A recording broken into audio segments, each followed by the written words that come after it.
Halo, saya Yanto. Kita akan bahas 7 step psikologi untuk pemula menuju profesional. Di luar sana jarang sekali orang membahas soal psikologi ya, karena psikologi ini boleh dibilang cukup luas. 7 intisari ini boleh dibilang rata-rata pemula pasti akan mengalaminya.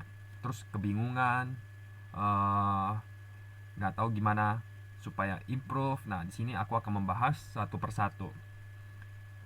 Oke, kita langsung aja ke yang pertama.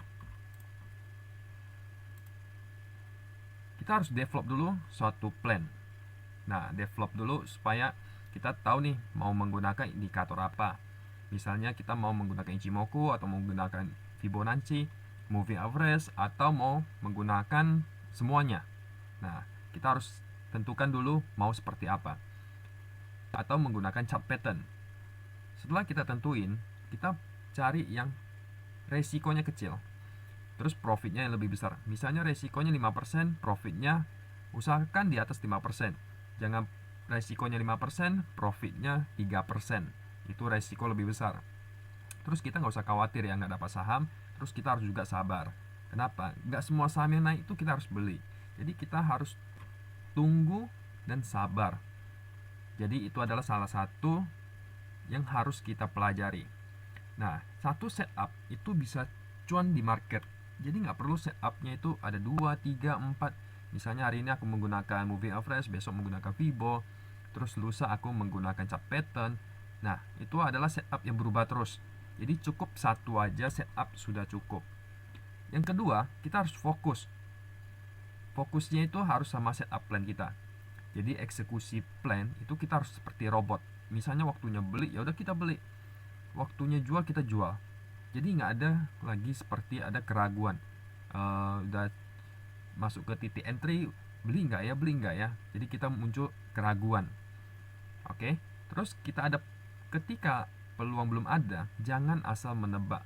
Jadi misalnya kita belum dapat nih saham yang bagus, kita udah tunggu udah setengah hari, ternyata nggak ada saham yang menarik, nggak ada sesuai dengan plan.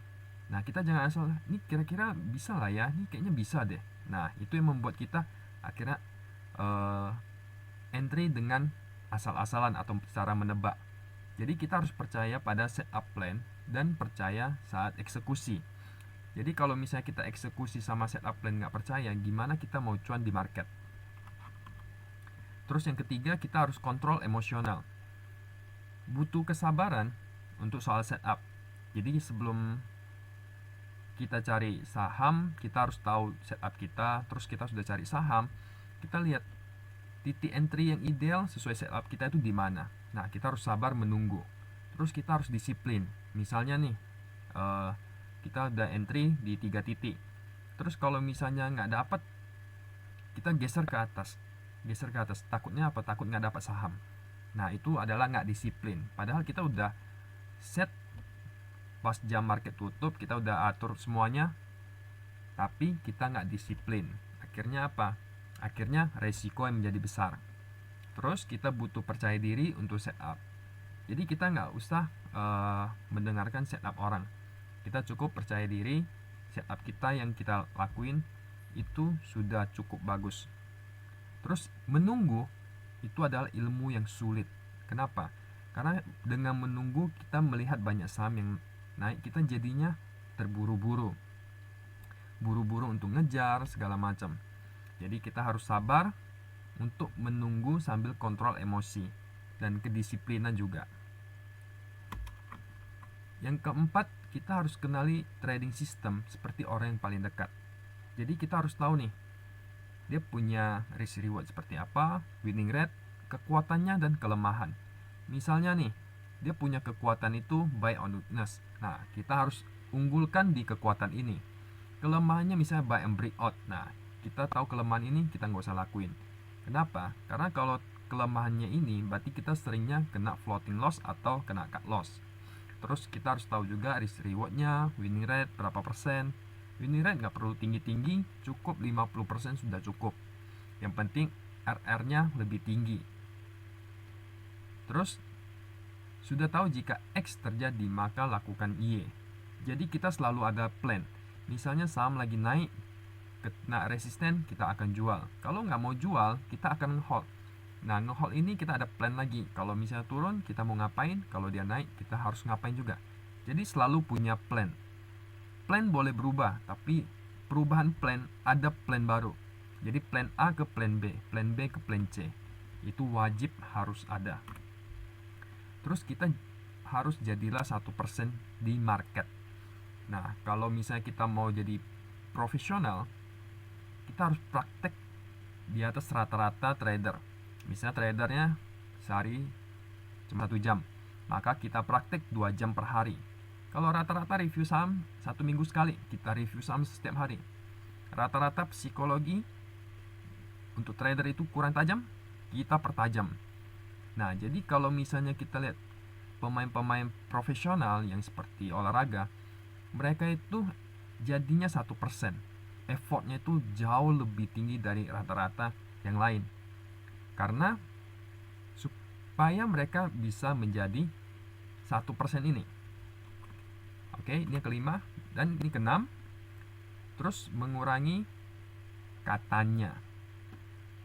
Jadi 95% tuh trader rugi di awal-awal. Karena sering mendengar, kata ini saham A bakal naik ke sekian, saham B bakal turun ke sekian.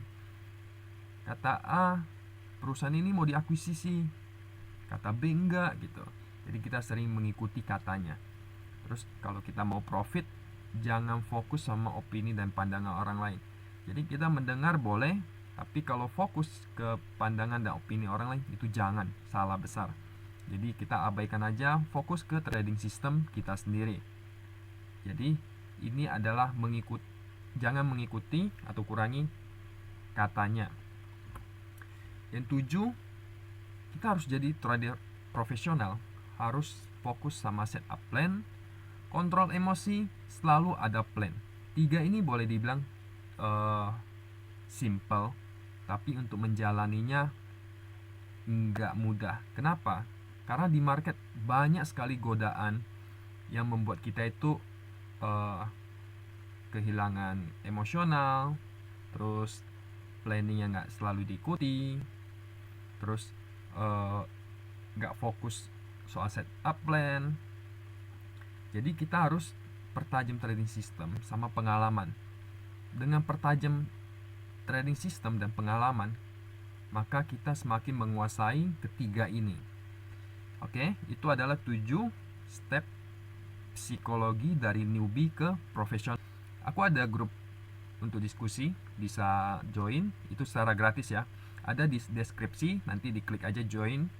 Oke, sekian, thank you semua, bye bye.